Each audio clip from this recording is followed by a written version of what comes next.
ನಮ್ಮ ಸ್ಮಾರ್ಟ್ ಫೋನ್ಗಳಿಂದ ಹಿಡಿದು ಸ್ಮಾರ್ಟ್ ಹೋಮ್ಗಳವರೆಗೆ ನಮ್ಮ ಡಿಜಿಟಲ್ ಗ್ಯಾಜೆಟ್ಸ್ಗಳು ನಮ್ಮ ಸುತ್ತಮುತ್ತಲಿನ ಪ್ರಪಂಚದ ಜೊತೆ ಹೇಗೆ ಮಾತಾಡ್ತಾವೆ ಅಂತ ಯಾವತ್ತಾದರೂ ತಲೆ ಕೆಡಿಸ್ಕೊಂಡಿದ್ದೀರಾ? ಬನ್ನಿ, ಇವತ್ತು ನಾವು ಭೌತಿಕ ಮತ್ತು ಡಿಜಿಟಲ್ ಲೋಕಗಳ ನಡುವಿನ ಆ ಒಂದು ಅದ್ಭುತ ಸಂಭಾಷಣೆಯ ರಹಸ್ಯವನ್ನ ಭೇದಿಸೋಣ.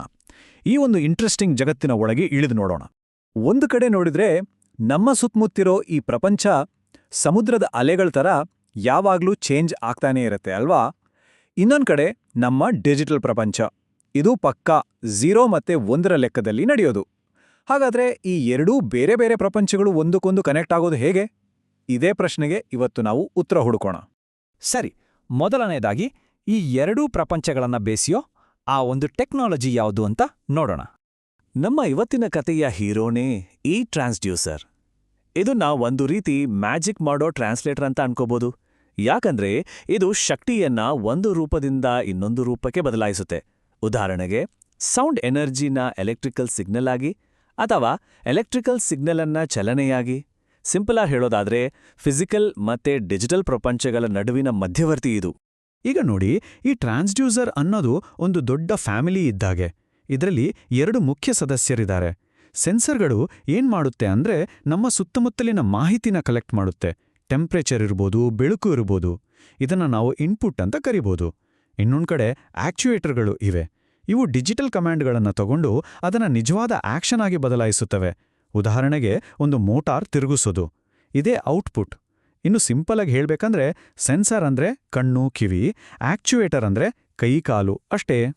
ಸರಿ, ಹಾಗಾದ್ರೆ ಈ ಲೂಪ್ನ ಮೊದಲ ಭಾಗವನ್ನ ನೋಡೋಣ. ಅಂದ್ರೆ ನಮ್ಮ ಡಿಜಿಟಲ್ ಪ್ರಪಂಚ ನಮ್ಮ ಸುತ್ತಮುತ್ತಲಿನ ರಿಯಾಲಿಟಿನ ಹೇಗೆ ಸೆನ್ಸ್ ಮಾಡುತ್ತೆ ಅಥವಾ ತಿಳ್ಕೊಳ್ಳುತ್ತೆ ಅನ್ನೋದನ್ನ ನೋಡೋಣ ಬನ್ನಿ. ಇಲ್ಲಿ ನೋಡಿ, ಒಂದು ಉದಾಹರಣೆ ತಗೊಳ್ಳೋಣ. ಟೆಂಪರೇಚರ್ ಅನ್ನೋ ಒಂದು ಫಿಸಿಕಲ್ ಸಿಗ್ನಲ್ ಹೇಗೆ ಡಿಜಿಟಲ್ ಇನ್ಫಾರ್ಮೇಷನ್ ಆಗಿ ಬದಲಾಗುತ್ತೆ ಅಂತ. ಫಸ್ಟ್ ಸೆನ್ಸರ್ ಅದು ಬಿಸಿಯನ್ನ ಗ್ರಹಿಸಿ ಅದನ್ನ ಒಂದು ಎಲೆಕ್ಟ್ರಿಕಲ್ ಸಿಗ್ನಲ್ ಆಗಿ ಕನ್ವರ್ಟ್ ಮಾಡುತ್ತೆ. ಆಮೇಲೆ ಎಡಿಸಿ ಅಂದ್ರೆ ಅನಲಾಗ್ ಟು ಡಿಜಿಟಲ್ ಕನ್ವರ್ಟರ್. ಇದು ಕಂಟಿನ್ಯೂಸ್ ಆಗಿ ಬರೋ ಆ ಸಿಗ್ನಲ್ ಅನ್ನ ಕಂಪ್ಯೂಟರ್ಗೆ ಅರ್ಥ ಆಗೋ ಭಾಷೆಗೆ ಅಂದ್ರೆ 0s and 1sಗೆ ಟ್ರಾನ್ಸ್ಲೇಟ್ ಮಾಡುತ್ತೆ. ಕೊನೆಗೆ ಪ್ರೊಸೆಸರ್ ಅಂದ್ರೆ ಇಡೀ ಸಿಸ್ಟಮ್ನ ಬ್ರೇನ್ ಈ ಡೇಟಾನ ತಗೊಂಡು ಅನಲೈಸ್ ಮಾಡುತ್ತೆ. ಆದ್ರೆ ಎಲ್ಲಾ ಸೆನ್ಸರ್ಗಳು ಒಂದೇ ಥರ ಇರುತ್ತಾ? ಒಂದೇ ಕ್ವಾಲಿಟಿ ಇರುತ್ತಾ? ಖಂಡಿತ ಇಲ್ಲ. ಅವುಗಳ ಗುಣಮಟ್ಟದಲ್ಲಿ ದೊಡ್ಡ ವ್ಯತ್ಯಾಸನೇ ಇರುತ್ತೆ. ಹಾಗಾದ್ರೆ ಒಂದು ಒಳ್ಳೆ ಸೆನ್ಸರ್ ಯಾವುದು ಅಂತ ಡಿಸೈಡ್ ಮಾಡೋದು ಹೇಗೆ? ಒಂದು ಸೆನ್ಸರ್ನ ಕ್ವಾಲಿಟಿನ 3 ಮುಖ್ಯ ವಿಷಯಗಳಿಂದ ಅಳಿಬಹುದು. ಮೊದಲನೇದು ರೆಸಲ್ಯೂಷನ್, ಅಂದ್ರೆ ಅದು ಎಷ್ಟು ಸಣ್ಣ ಬದಲಾವಣೆಯನ್ನ ಪತ್ತೆ ಹಚ್ಚಬಲ್ಲದು ಅನ್ನೋದು. ಎರಡನೇದು ಅಕ್ಯುರಸಿ, ಅಂದ್ರೆ ಅದು ಅಳಿಯೋದು ನಿಜವಾದ ಅಳತೆಗೆ ಎಷ್ಟು ಹತ್ತಿರ ಇದೆ ಅಂತ. ಮೂರನೇದು ಪ್ರಿಸಿಷನ್, ಅಂದ್ರೆ ಪ್ರತಿ ಸಲ ಅಳೆದಾಗಲೂ ಹೆಚ್ಚು ಕಮ್ಮಿ ಒಂದೇ ರಿಸಲ್ಟ್ ಕೊಡೋ ಅದರ ಕೆಪಾಸಿಟಿ. ಈ ಚಿತ್ರದಲ್ಲಿ ನೋಡ್ದಾಗೆ ಎಲ್ಲಾ ಬಾಣಗಳು ಟಾರ್ಗೆಟ್ನ ಮಧ್ಯದಲ್ಲಿದ್ರೆ ಅದು ಆಕ್ಯುರೇಟ್ ಕೂಡ ಹೌದು, ಪ್ರಿಸೈಸ್ ಕೂಡ ಹೌದು. ಎಷ್ಟೇ ಒಳ್ಳೆ ಕ್ವಾಲಿಟಿ ಸೆನ್ಸರ್ಗಳೇ ಆಗಿರ್ಲಿ, ಅವು ಪರ್ಫೆಕ್ಟ್ ಅಂತೂ ಅಲ್ಲ. ಕೆಲವು ಸಲ ಅವುಗಳು ಸುಳ್ಳು ಹೇಳಬಹುದು. ಅಂದ್ರೆ ಅವು ಕೊಡೋ ಇನ್ಫಾರ್ಮೇಷನ್ನಲ್ಲಿ ತಪ್ಪುಗಳಿರಬಹುದು. ಈ ಗ್ರಾಫ್ ನೋಡಿದ್ರೆ ನಿಮ್ಗೆ ಇನ್ನೂ ಚೆನ್ನಾಗಿ ಅರ್ಥ ಆಗುತ್ತೆ. ನೋಡಿ, ಆಫ್ಸೆಟ್ ಅಂದ್ರೆ ಸೆನ್ಸರ್ ತೋರಿಸೋ ರೀಡಿಂಗ್ ಯಾವಾಗ್ಲೂ ಸ್ವಲ್ಪ ಜಾಸ್ತಿಯಾಗಿರುತ್ತೆ ಅಥವಾ ಕಡಿಮೆ ಇರುತ್ತೆ. ಡ್ರಿಫ್ಟ್ ಅಂದ್ರೆ ಟೈಮ್ ಆದ ಹಾಗೆ ಅದರ ರೀಡಿಂಗ್ ನಿಧಾನವಾಗಿ ಬದಲಾಗ್ತಾ ಹೋಗುತ್ತೆ. ಈ ಥರದ ತಪ್ಪುಗಳಿಂದ ಸೆನ್ಸರ್ ಕೊಡೋ ಡೇಟಾ ನಿಜವಾದ ಸ್ಥಿತಿಗಿಂತ ಬೇರೆಯೇ ಆಗಿರಬಹುದು. ಹಾಗಾದ್ರೆ ಇಲ್ಲಿ ಅರ್ಥ ಮಾಡ್ಕೋಬೇಕಾದ ಅತಿ ಮುಖ್ಯವಾದ ವಿಷಯ ಏನಂದ್ರೆ, ಹೈ ರೆಸಲ್ಯೂಷನ್ ಇದೆ ಅಂದ ಮಾತ್ರಕ್ಕೆ ಹೈ ಆಕ್ಯುರಸಿ ಇರುತ್ತೆ ಅಂತ ಗ್ಯಾರಂಟಿ ಇಲ್ಲ. ಒಂದು ಸೆನ್ಸರ್ ತುಂಬಾನೇ ಸಣ್ಣ ಪುಟ್ಟ ಬದಲಾವಣೆಗಳನ್ನ ಪರ್ಫೆಕ್ಟ್ ಆಗಿ ಪತ್ತೆ ಹಚ್ಚಬಹುದು. ಆದ್ರೆ ಅದು ಕೊಡೋ ಒಟ್ಟಾರೆ ಮಾಹಿತಿ ಪೂರ್ತಿ ತಪ್ಪಾಗಿರೋ ಸಾಧ್ಯತೆಯೂ ಇರುತ್ತೆ. ಉದಾಹರಣೆಗೆ, ಒಂದು ತೂಕದ ಮೆಷಿನ್ ಪ್ರತಿ ಗ್ರಾಮ್ ಬದಲಾವಣೆನೂ ತೋರಿಸ್ಬೋದು. ಆದರೆ ಅದು ಮೊದಲಿಂದಾನೇ 5 kg ಜಾಸ್ತಿ ತೋರಿಸ್ತಾ ಇದ್ರೆ ಅದರ ರೆಸಲ್ಯೂಷನ್ ಚೆನ್ನಾಗಿದೆ, ಆದರೆ ಆಕ್ಯುರಸಿ ಇಲ್ಲ ಅಂತ ಅರ್ಥ. ಇಲ್ಲಿವರೆಗೂ ಡಿಜಿಟಲ್ ಪ್ರಪಂಚ ಹೇಗೆ ಇನ್ಫಾರ್ಮೇಷನ್ ತಗೊಳುತ್ತೆ ಅಂತ ನೋಡಿದ್ವಿ. ಸರಿ, ಈಗ ಲೂಪ್ನ ಇನ್ನೊಂದು ಸೈಡ್ಗೆ ಹೋಗೋಣ.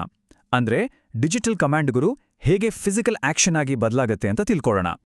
ಈ ಪ್ರಾಸೆಸ್ ಶುರುವಾಗೋದು ಪ್ರೊಸೆಸರ್ನಿಂದ. ಅದು ಒಂದು ಕಂಟ್ರೋಲ್ ಸಿಗ್ನಲ್ ಕಳಿಸುತ್ತೆ. ಆಕ್ಚುಯೇಟರ್ ಆ ಎಲೆಕ್ಟ್ರಿಕಲ್ ಸಿಗ್ನಲ್ ಅನ್ನ ತಗೊಂಡು ಅದನ್ನ ಮೆಕ್ಯಾನಿಕಲ್ ಎನರ್ಜಿ ಆಗಿ ಕನ್ವರ್ಟ್ ಮಾಡುತ್ತೆ. ಇದು ಒಂದು ಮೋಟಾರ್ ತಿರುಗಿಸೋದಾಗಿರ್ಬೋದು, ಒಂದು ವಾಲ್ವ್ ಓಪನ್ ಮಾಡೋದಾಗಿರ್ಬೋದು, ಅಥವಾ ಬೇರೆ ಯಾವುದೇ ನಿಜವಾದ ಆಕ್ಷನ್ ಆಗಿರ್ಬೋದು. ಹೀಗೆ ಒಂದು ಸಾಫ್ಟ್ವೇರ್ ಕಮಾಂಡ್ ರಿಯಲ್ ವರ್ಲ್ಡ್ನಲ್ಲಿ ಒಂದು ಬದಲಾವಣೆಯನ್ನು ತರುತ್ತೆ. ಆಕ್ಚುಯೇಟರ್ಗಳಲ್ಲಿ ತುಂಬಾ ವಿಧಗಳಿವೆ. ಹೈಡ್ರಾಲಿಕ್ ಆಕ್ಚುಯೇಟರ್ಗಳು ಲಿಕ್ವಿಡ್ ಪ್ರೆಷರ್ ಬಳಸಿ JCB ಅಂತಹ ದೊಡ್ಡ ಮಷೀನ್ಗಳಲ್ಲಿ ಭಾರ ಎತ್ತುತ್ತವೆ. ನ್ಯೂಮ್ಯಾಟಿಕ್ ಆಕ್ಚುಯೇಟರ್ಗಳು ಗಾಳಿಯ ಪ್ರೆಷರ್ ಬಳಸಿ ಫ್ಯಾಕ್ಟರಿಗಳಲ್ಲಿ ಸ್ಪೀಡಾಗಿ ಕೆಲಸ ಮಾಡ್ತವೆ. ಎಲೆಕ್ಟ್ರಿಕ್ ಆಕ್ಚುಯೇಟರ್ಗಳನ್ನು ನಮ್ಮ ಸ್ಮಾರ್ಟ್ಫೋನ್ಗಳಲ್ಲಿ ವೈಬ್ರೇಷನ್ ಮಾಡೋಕ್ಕೆ ಬಳಸ್ತಾರೆ.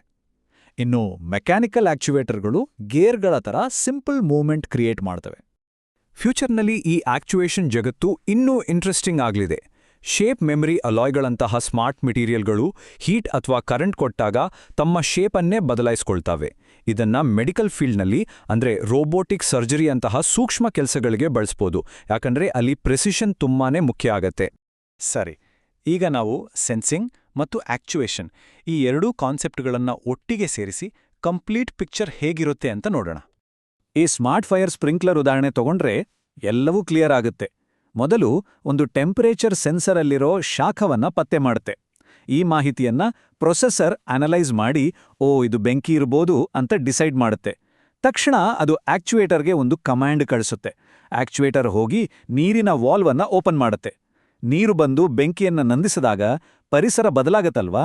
ಆಗ ಸೆನ್ಸರ್ ಈ ಬದಲಾವಣೆಯನ್ನ ಮತ್ತೆ ಗ್ರಹಿಸುತ್ತೆ. ಹೀಗೆ ಈ ಲೂಪ್ ನಿರಂತರವಾಗಿ ನಡೀತಾನೇ ಇರುತ್ತೆ. ಹಾಗಾಗಿ ಇದು ಸುಮ್ಮನೆ ಒಂದ್ಸಲ ಆಗಿ ಮುಗಿಯೋ ಪ್ರಾಸೆಸ್ ಅಲ್ಲ.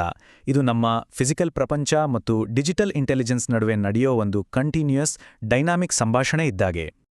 ಹಾಗಾದ್ರೆ ಇವತ್ತಿನ ಈ ಚರ್ಚೆಯಿಂದ ನಾವು ಕಲಿಬೇಕಾದ 4 ಮುಖ್ಯ ಪಾಠಗಳು ಏನು ಅಂದ್ರೆ, ಮೊದಲನೇದು ಸೆನ್ಸಿಂಗ್ ಅನ್ನೋದು ಇನ್ಪುಟ್, ಆಕ್ಚುಯೇಷನ್ ಅನ್ನೋದು ಔಟ್ಪುಟ್ಟು. ಎರಡನೇದು ನಮ್ಮ ಅವಶ್ಯಕತೆಗೆ ತಕ್ಕ ಹಾಗೆ ಸರಿಯಾದ ಸೆನ್ಸಿಂಗ್ ಮಾದರಿಯನ್ನ ಆಯ್ಕೆ ಮಾಡ್ಕೋಬೇಕು. ಮೂರನೇದು ಸೆನ್ಸರ್ಗಳಲ್ಲಿ ತಪ್ಪುಗಳಾಗೋ ಸಾಧ್ಯತೆ ಇರುತ್ತೆ, ಅದನ್ನು ಯಾವಾಗಲೂ ಗಮನದಲ್ಲಿಟ್ಕೋಬೇಕು.